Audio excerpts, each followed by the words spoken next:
Bertempat di posko pengungsian, warga terdampak bencana pergeseran tanah mendapatkan pemeriksaan kesehatan dari Puskesmas Sukamakmur, Dinas Kesehatan Kabupaten Bogor, serta PMI Kabupaten Bogor. Langkah cepat ini dilakukan untuk memastikan kondisi kesehatan para pengungsi, terutama anak-anak dan lansia, tetap terpantau.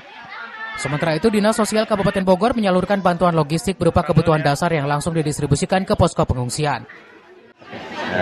Jadi ke Desa Poboran, Kecamatan Sukamakmur ini kejadian pergeseran tanah yang menyebabkan 60 rumah terdampak.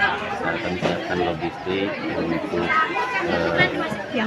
menanggulangi kebutuhan masyarakat sementara mereka mengungsi keluar dari rumah masing-masing.